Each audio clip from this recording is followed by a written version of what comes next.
Welcome. Come in. I'm Tammy Grimes. When was the last time you looked at your high school yearbook?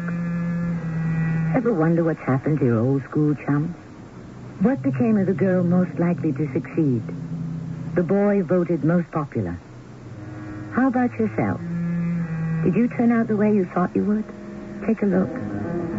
You just may find that those yellowed old photos hold a truer, more accurate portrait of personality than you could ever hope to uncover today. Chief, I knew this guy in school, and he was no good then. I can't shake this feeling he was up to no good out there last night. What are you saying? He killed his wife? Come on. I can't accuse a guy of murder based on your high school memories. Put away the past, Mrs. Rossman. Go home. His wife? Of course. She may be the missing person. Watch it now. You may find yourself in court being sued for libel. Oh, Chief, if my instincts are right, it's my old schoolmate who'll be trying to stay out of court, not me.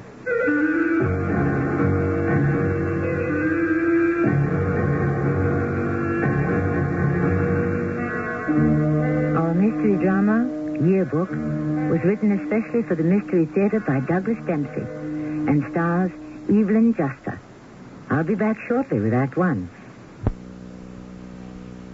Get up, get up.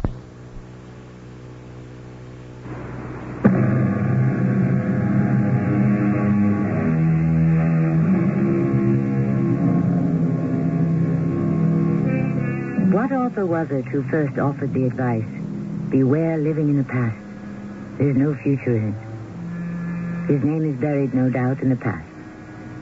Not buried, however, is today's subject, Rose Rossman.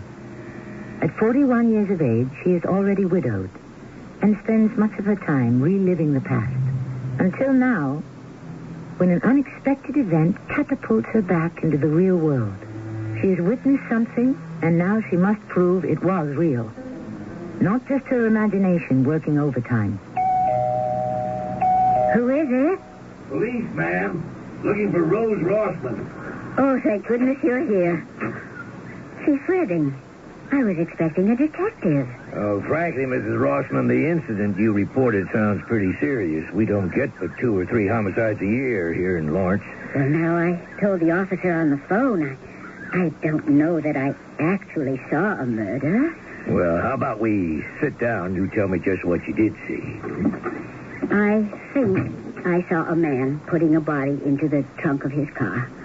I know it sounds crazy. Mrs. Rossman, please, from the beginning. I'm sorry.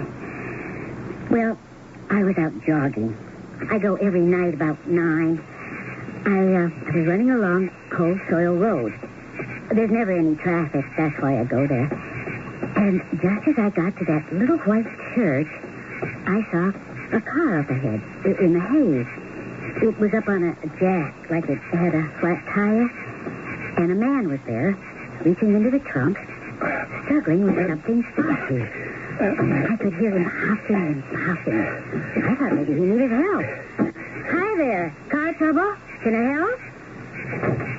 I must have surprised him. He slammed his trunk shut really hard. No thanks. Are you sure? I could run ahead and send somebody. No, I can handle it. And then he just stared at me. His face seemed familiar. But it was his expression that really got to me. His eyes had a mixture of guilt and violence. I got away from there as fast as I could. Mrs. Rossman, did you actually see a body? Well, no. But that look. My instinct tells me I'm right. And did you get his license number? No, I didn't. Mm-hmm. Can you describe his car? His car? Yes. Oh, fairly new. I don't remember the color. It was so dark, I was scared. But you do remember his face? Oh, yes. Yes, I could identify him definitely. Now, you said you surprised this fellow when you came up behind him? That's right. Perhaps that could account for his expression? I don't know. Maybe I'm jumping to conclusions. But you must believe me, Chief. Something was wrong there. I know that. Mrs. Rossman, just how long has it been since Ed passed away? Oh, my. 1 year and 3 months now. Why? Well, from what I hear, you're practically a recluse. I go out jogging every night. You do that alone? And where do you work? Well, at home. Mm-hmm. I sell magazine subscriptions over the phone. Alone? You don't believe me. You think I'm some lonely old fool who imagined the whole thing. Well, I just think you may be overreacting. My husband was a good cop, Chief Redding, and he taught me how to spot a crime in progress. Suspicion of a crime, Mrs. Rossman. And that's how I'll file it. You may be onto something, but I've got no suspect. Got no body, no missing person. And our patrol car found no clues at the scene. You're telling me to forget it. There's not much I can do. Tell you what, you come over to the station tomorrow morning and look at some mugshots. Maybe you'll recognize someone. Fine. Oh, I hope I do, Chief. Just to show you I'm not over the edge. And besides, I can't keep the image of that awful face locked inside me much longer.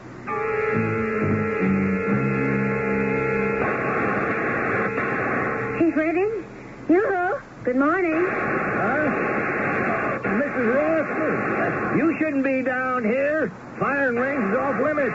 The sergeant said it was okay. Well, here, let's go in the observer's booth. Sorry to interrupt, but about last night's incident... Oh, right. I have to get you those mug books. Oh, you needn't bother. I know who the suspect is. Oh? How'd you find him? All night long, I kept thinking, how do I know that face? And then I remembered. I knew him in high school. Hmm? Here, I dug out my old yearbook. The Ledger, 1962. You're kidding. No, not at all. Turn to page 26. All right. No, that's right. There he is. Walter Laszlo, class president, sports hero, school playboy. And just look at his nickname. Lady Killer. Wait a minute. Isn't this Walter Laszlo, head of Lombardo Construction? Member of the city planning board? You know him? Oh, he's a big-shot businessman. Well, I wouldn't know. I haven't seen him in 20 years. Until last night. You'd better come upstairs to my office. Hello, Sergeant. Get me Lombardo Construction, Walter Laszlo's office. This is Mrs. Rossman. This fellow Laszlo is very well known, a real pillar of the community. I can't just pick him up. I stand by my story just the same. Well, there are two sides to every story, so we'll get his as well. You're not going to ask him point blank. Not quite. These things can be handled diplomatically. Hello, Mr. Laszlo. Chief of Police Redding here. Sorry to bother you, but a report came in last night about a disabled vehicle out on Cold Soil Road. The license number seems to match your car. Eh? Flat tire. You had to dig yourself out. Oh, boy. No injuries, right? Good.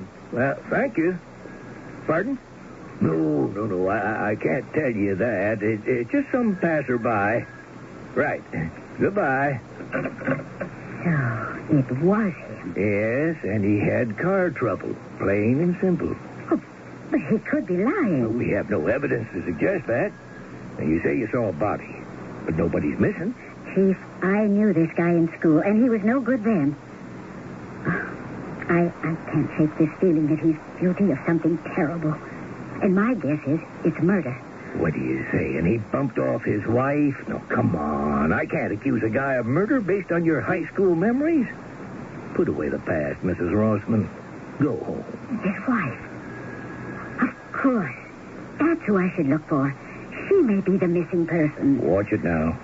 You go making accusations like that, you'll find yourself in court, being sued for libel. Oh, Chief, if my instincts are right, it's Walter Laszlo who'll be trying to stay out of court, not me.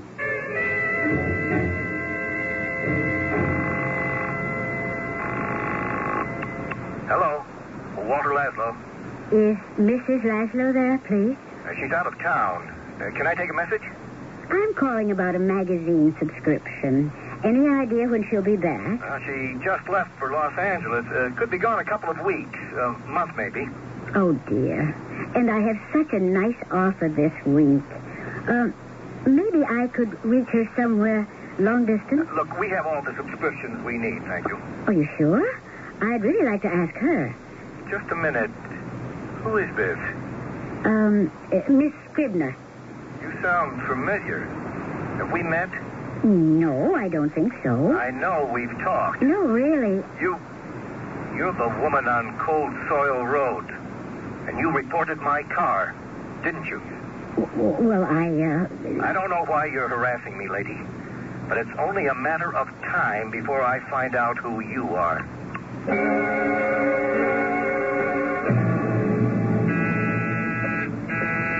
Come on in, it's open. Hello. I'm Rose Rossman. Hi, I'm Donald Fisher. Oh, sorry about the clutter. My assistant just quit. Maybe I should come back tomorrow? No. Have a seat. You need a job? I need a detective. I know it sounds unlikely in this little town, but I think I saw a murder. Or the aftermath of one. A murder? Oh, lady, I do matrimonial work. Divorce case, missing persons. You need the police. No, I've been to the police, but I have no proof, and they don't... They don't believe you. Yeah, I know. Oh, why is it I get all the nutcases? Oh, please listen to me, Mr. Fisher. I'm not crazy or paranoid. I did see a man stuff something into his car trunk, and it looked like a body. But you're not certain? Well, it was dark, but I did get a good look at his face. And your gut feeling tells you that he's guilty? Well, yes. But it's more than that. I spoke to this man on the phone just today, and he threatened me. You know who it is? Well, I told you I saw his face. I knew that I'd seen him, and I couldn't think where, until I found his picture in my old high school yearbook. Hey, that was clever. If you ask me, you don't need a detective. But I need evidence, proof, and I'm scared. And the cops, they know all about this? But Chief Redding handled it himself. I think he's afraid to help, because the suspect is some big-deal businessman. Really? Well, can I ask who it is? A fellow named Walter Laszlo. Laszlo? You're kidding. I got him right here in my file. The chief said he was well known. Well, let's see. Laszlo. Yeah, here it is. Is that him? That's him exactly. But this is incredible. What did he do? I don't know. His wife had me tail him a couple of months back, probably trying to uncover a girlfriend. But after a few days on the job, she asked me to stop. So I never found out. I tried to reach his wife today. Why? Well, I figured if you're going to look for a murder victim, the spouse is the logical place to start. Right you are. So what did you find? Oh, not a whole lot. Laszlo said she's gone to L.A. That's when he threatened me. Wait a minute. Mrs. Laszlo is out of town? For how long? You wouldn't say? A few weeks, a month? We may have something here. There's the old misdirection principle. Misdirection? Sure. Well, that's how a magician works. He does a trick right under your nose while he directs your attention somewhere else. Oh. For example, let's assume your hunch is correct. Walter Laszlo decides to get rid of his wife. So he has her leave town for an indefinite period, only she never really leaves. He kills her right here. Then later, when she doesn't turn up, he reports her as missing in L.A. When the murder was committed right under our noses. It's a perfect crime. Until someone's gut feeling uncovers it. Oh, but we're still working on a hunch. How can we prove it? See, the first thing would be call the airlines and the hotels in L.A. See if she actually traveled there. Hey, imagine cracking a perfect crime. Well, it is kind of a long shot. But we'll crack it, won't we? I can help. I'm very persuasive on the phone. Yeah, look, I do have to warn you. It won't be fun and games. Not if Laszlo really committed murder. And once a guy kills, for whatever reason, he'll kill again to protect himself.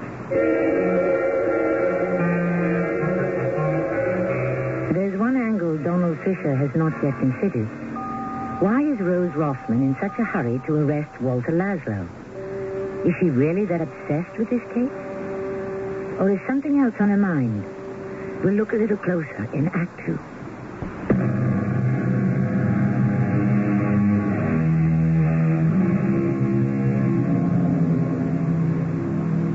If you have managed to dig up that old yearbook, take a look at your senior class. What aspirations do your classmates list? Actor, astronaut, perhaps doctor, or even sports star?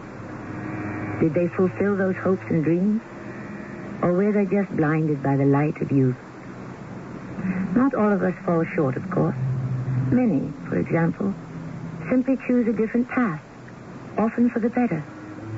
But for some, the disillusionment leaves a bitter taste. One such victim of lofty hopes is Walter Laszlo.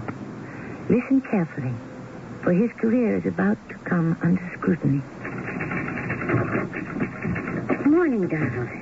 At it already? Hi, Rose. Just mapping out our strategy. Oh, looks like you slept here. I did. This is my apartment and my office. Oh, I rent two places. Well, you're single, I take it. Yeah, I guess my work sort of turned me off marriage. Hey, but listen, we gotta move fast. Okay.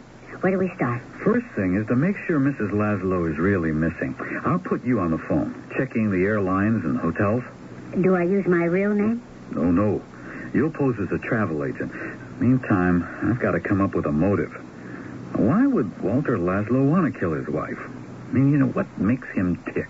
I brought my old yearbook. You want to see? Yeah, that may help. Let's see. Walter Ernest Laszlo. Nickname, Lady Killer. I don't believe it. Ironic, hmm? He was that kind of guy. Loads of charm, but always taking advantage. You sound like you knew him. Mm-hmm. Vaguely. Field of study, architecture, ambition, to be my own boss. Hey, this is good. Between this and my file, we should be able to put together a pretty fair little bio on Laszlo. So, he couldn't cut it as an architect. But he used his charm and good looks to marry into the construction business. Which is now owned by his wife. And he isn't even his own boss. So, he resents his wife. Is that a motive? No, we need more. Something recent, some detail that pushed him over the edge. It says here he plays tennis. Maybe we... Of course. That's it. Hillsdale Country Club. He's a member. The only problem is I've been there already. Listen, Rose. Do you play tennis? Oh, not in years. Why? What are you... Well, suppose you made an appointment for a lesson today. Me? Oh, Donald, I'm not a detective. No, it'll be easy. I know the instructor. Well, if you really think I should. Yeah. You go ahead. I'll do the phone work. Fine. Then I'm game. I just hope I can still hold a secret. Excuse me, sir. Have you a moment? Yes? How can I help? This list of names. Is this the club roster? Well, that's the tennis ladder, madam. Each time a player wins, he moves up the ladder. But they're all club members? Well, that's correct. Are you looking for someone? No, I just noticed the name of an old school chum, Walter Laszlo. Oh, yes. I shouldn't be talking about club members. We haven't even been introduced. Oh, I'm Rose Rossman. I'm here for a lesson. No, Mrs. Rossman, I'm your instructor, Ian Burbick. Oh, marvelous. Yes, well, what part of your game would you like to work on? Serve? Volley, backhand? I don't know. It's been years since I played. Well, then we'll start with the basics. Well, I must confess, this wasn't my idea. I'm a widow, and I'm sorry. Not too recent, I hope. Well, it's been 2 years now. My son thinks I should get out and meet people. Well, Hillsdale is perfect for that. Oh, don't get me wrong. I'm not looking for a new husband. Just a friend or two.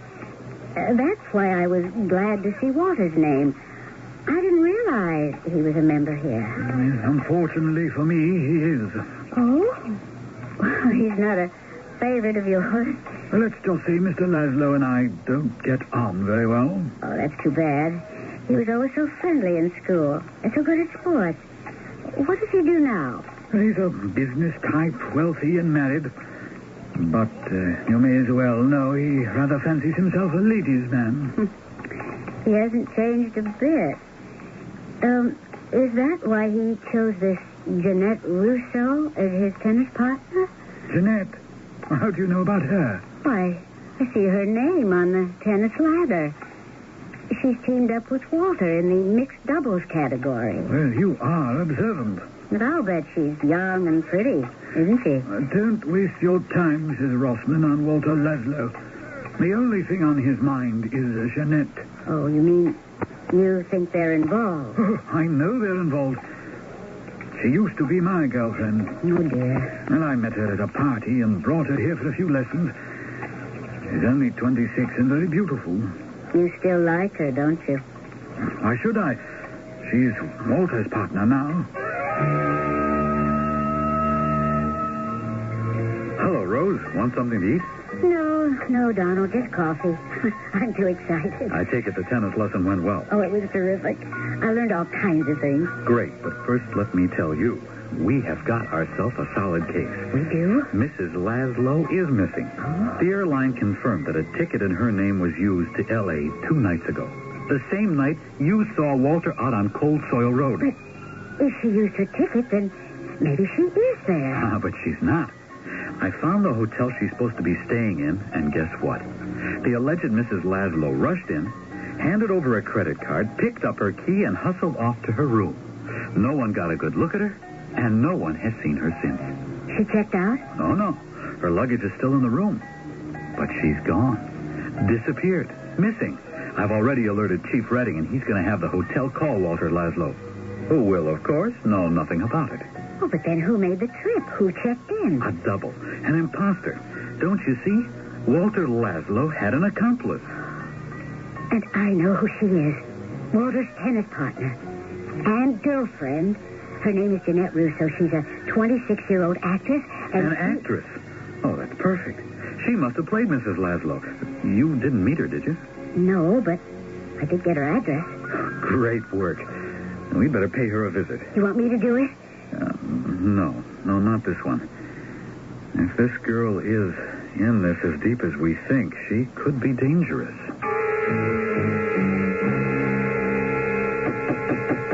Yeah? I'd like to speak with Jeanette Russo. Who's calling? Donald Fisher, private investigator.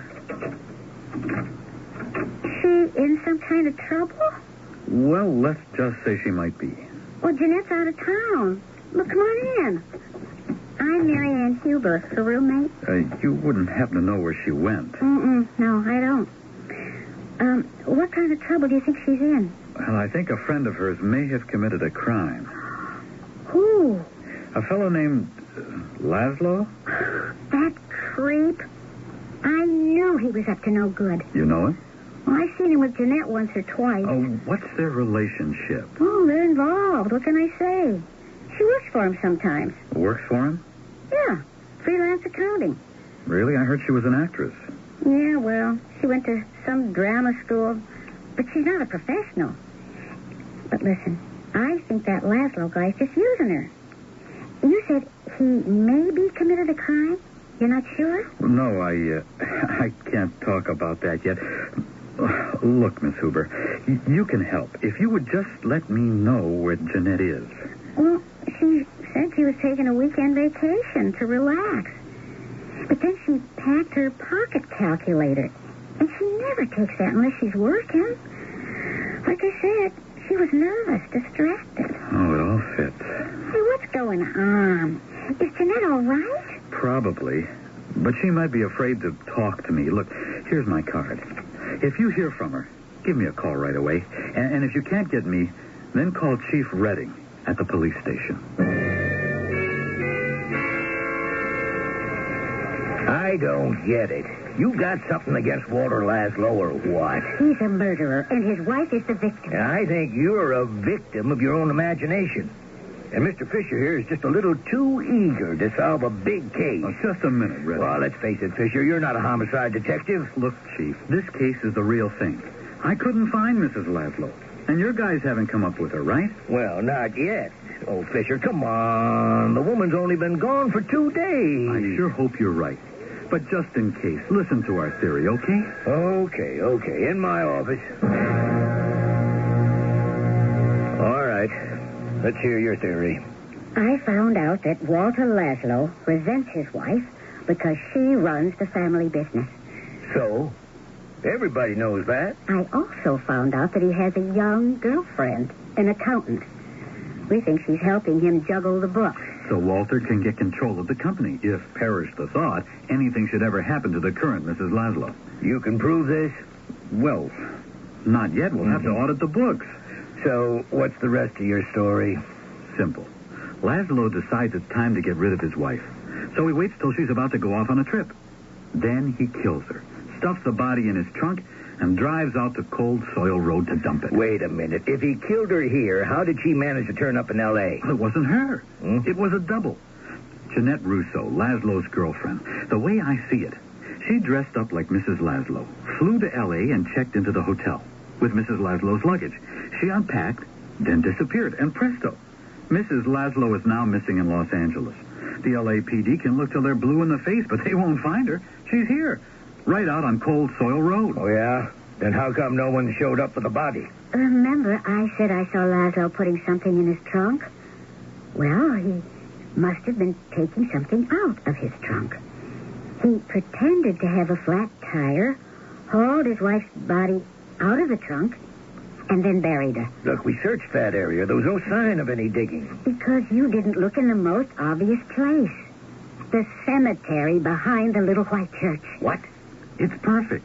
All he had to do was read the obituaries, see who'd been buried in the last couple of days, then dig up the loose dirt and unload his wife. Who was going to look for a murder victim inside a grave? I gotta admit, I'm impressed.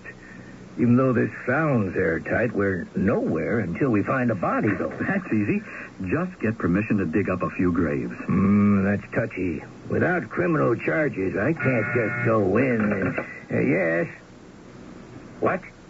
When? Hold on, Sergeant. Mr. Sergeant, he's located your body. What? He has? Mrs. Laszlo, she's in L.A., alive and well. She's on the phone now. You want to speak to her?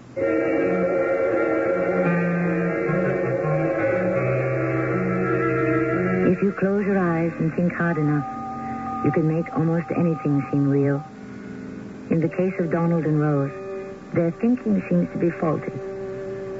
Or is it that Walter Laszlo's perfect crime is even more perfect than they imagined? One way or another, we'll solve things in Act 3.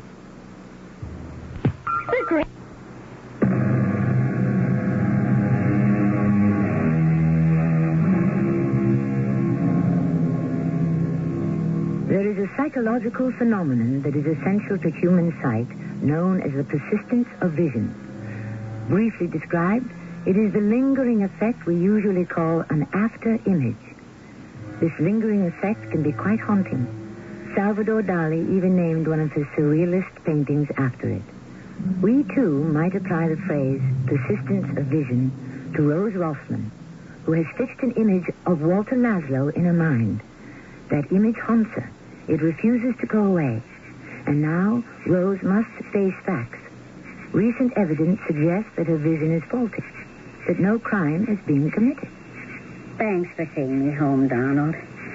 If not for you, I'd be really depressed. All you need is rest. We'll both feel better about this in the morning. But how? How could we have been so wrong about Mrs. Laszlo? I just don't understand it. I'm not sure we are wrong. What do you mean?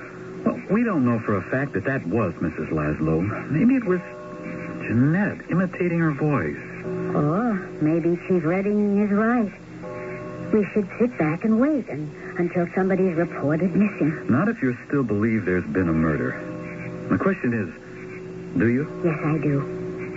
I can't prove it, but deep down I'm sure of it. I've asked myself over and over. I'm with you, Rose. We'll just have to keep at it until something breaks. But what? What can we do? Well, we can go to the source. Walter Laszlo himself. What? I think you should confront him in person. I couldn't do that. I'd be terrified. Well, just talk to him. Tell him what you saw. Well, he'd just deny everything. Yes, but even if he's full of alibis, we'd still get closer to the truth. You're the only witness, Rose. You can make him squirm better than anyone. But he might try to kill me. No, not if I wire you with a microphone. I could listen in. Make sure you're all right. Oh, Donald, I don't know. Okay, then forget it. It is risky, and you shouldn't do it unless you really feel sure. But I do feel sure. I'm sure that he's guilty. So I may as well face him. I've got to sooner or later, or I'll go crazy.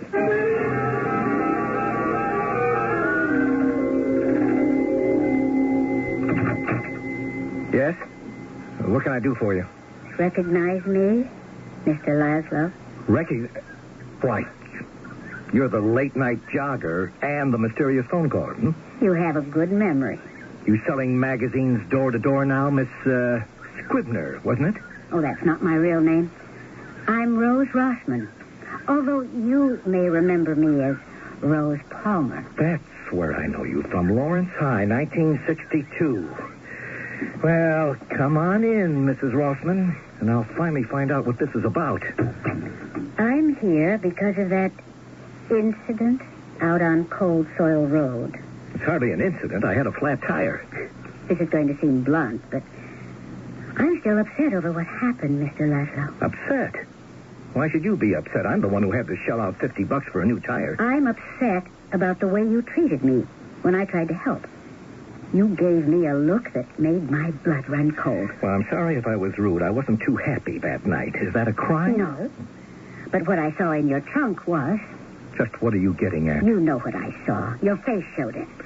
Mrs. Rossman, I've warned you before. This is harassment. Now, if you don't lay off, I'm going to call the police. Go ahead, call them. And while you're at it, tell them what it was you had stuffed in your trunk. Oh, this is preposterous. You've built up some kind of wild fantasy. Have I, Walter? Don't play dumb with me, Rose. You haven't been able to stand the sight of me ever since we were teenagers. That's not Ever true. since we broke up. You're out to get me, aren't you? Because I jilted you. Well, I'm going to make that call to the police. No, I just think we should talk. Sorry, Mrs. Rossman. Case closed.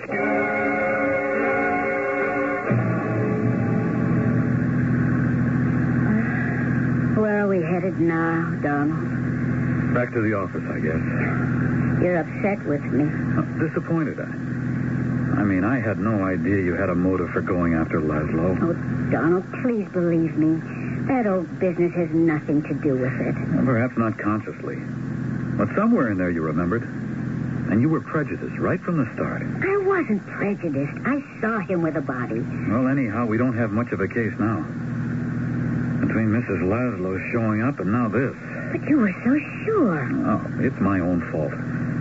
Like the chief said, I was too eager. I jumped to conclusions. Maybe we were just misdirected. Huh? Well, maybe Walter Laszlo is guilty, but of some other crime. What do you mean? Remember when we first met? You described the misdirection principle? How people tend to overlook the obvious solution and then... And overlook the obvious. You think that it's possible... That we were looking for the wrong victim. It's not Mrs. Laszlo. It's... Jeanette Russo. Of course. She is missing. Oh, it was staring us right in the face. I can't believe it. Oh, we gave Laszlo far too much credit. This case isn't complex. It's simple. Jeanette showed up at Walter's expecting to work, and he killed her. She might have been trying to blackmail him. Or maybe they just fought. Whatever the motive, it really is a near-perfect crime. No accomplices, no tricks. And no one is expecting Jeanette back for days. It's awful, but I almost feel relieved. Rose, forgive me for doubting you. Oh, don't be silly. I don't blame you at all. It's Laszlo. He's so sure of himself. Well, that won't last. Let me pay a visit to Marion Joubert. to see if she's willing to swear out a missing persons report on Jeanette Russo.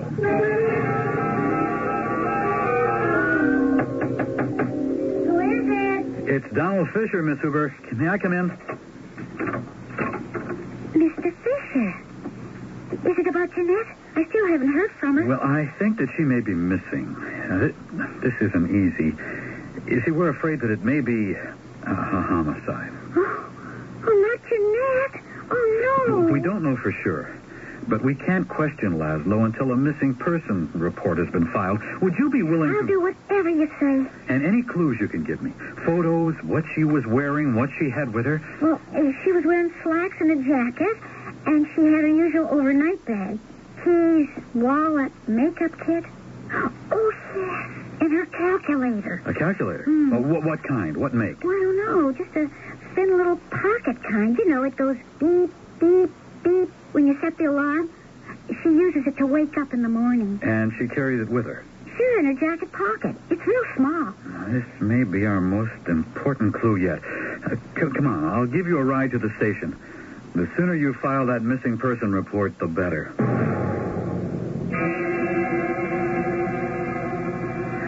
Rose, I'm going to do one last bit of sleuthing tonight. Sleuthing? What on earth for? I just don't want the chief getting all the credit. I'm going out to the cemetery. I think I know how to locate that body. I'm going with you. No, you've done plenty already. And besides, I'll be out half the night. I'll tell you what. Meet me in front of Laszlo's house tomorrow morning. If all goes well, I'll be there about 8. And maybe, just maybe, we'll be able to scare Laszlo into a confession.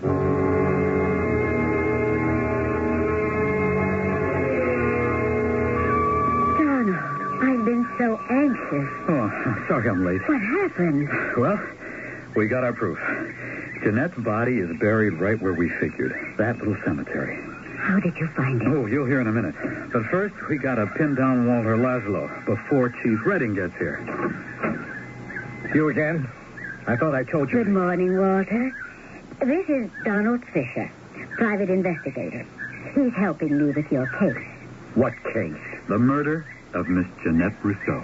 Jeanette? Well, I don't understand. Well, you will soon enough. Jeanette's roommate had filed a formal complaint, Walter. And Chief Redding is on his way here right now. Well, this is outrageous. Look, they'll go easier with you if you confess to us, Laszlo. We know the whole story, Walter. How she came over to help juggle the book. But you have no proof of that. She never... Well, anyway, she's out of town. She's on vacation. Wrong, Laszlo, wrong. Jeanette's in town, buried in the grave of a Mr. Okie Spindell, out on Cold Soil Road. Well, how could you know something like that? Oh, you covered your tracks pretty well, except for one big mistake. You forgot to empty her pockets when you disposed of the body. She had a certain small item with her, something you've seen many times, something she used whenever you two did your accounting. Her calculator. And Jeanette's roommate told me she used it as an alarm every morning. And I had an idea. I went out to the cemetery before dawn this morning and brought along some microphones, my surveillance equipment. Super sensitive. I found the 3 most recent grave sites and set up my mics, pointing right at each mound of fresh dirt. Then I sat down and waited. For a long time, all I could hear in my headphones was the wind. And then at 7:45 sharp, I heard it. Jeanette's alarm, beeping through 4 feet of cold earth, trying to wake her up one last time. But we know she didn't wake up, did she, Walter? I don't know how it happened. I didn't mean it. There's the chief pulling up now, Walter. You better talk fast. Rose, you were right. You did see hatred in my eyes that night. Hatred for Jeanette, for you, for all those women all through my life who tried to outsmart me. Jeanette tried it too. She wanted too much. She wanted part of the company. She wanted control. I couldn't let her just push me around. Oh, Mrs. Rossman, Fisher, what are you doing here? Just wrapping up our case, Chief. I think you'll find Mr. Laszlo has a few things to tell you. Come on, Rose, let's go. Fisher, wait. If you have any questions, Chief, just call our office. My new partner and I will be glad to help out. Partner? Donald. Why not? You're just what I've been looking for, Rose. And I, for one, don't feel threatened by a woman with brains.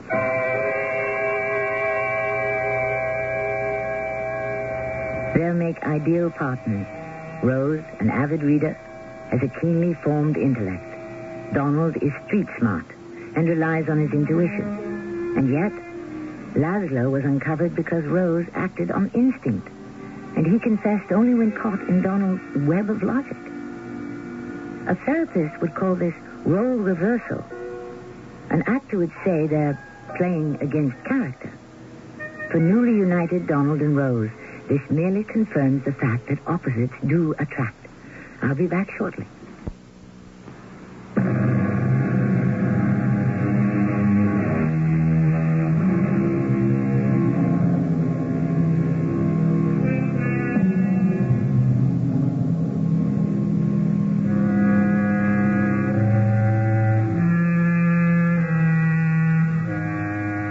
Looking back, it is not surprising that Donald and Rose never met in school.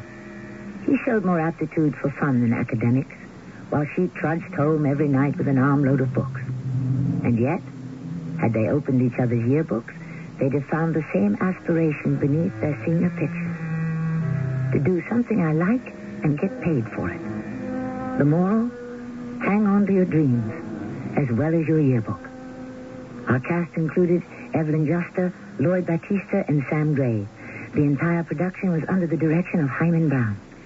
This is Tammy Grimes, inviting you to return to our Mystery Theater for another adventure in the macabre. Until next time, pleasant dreams.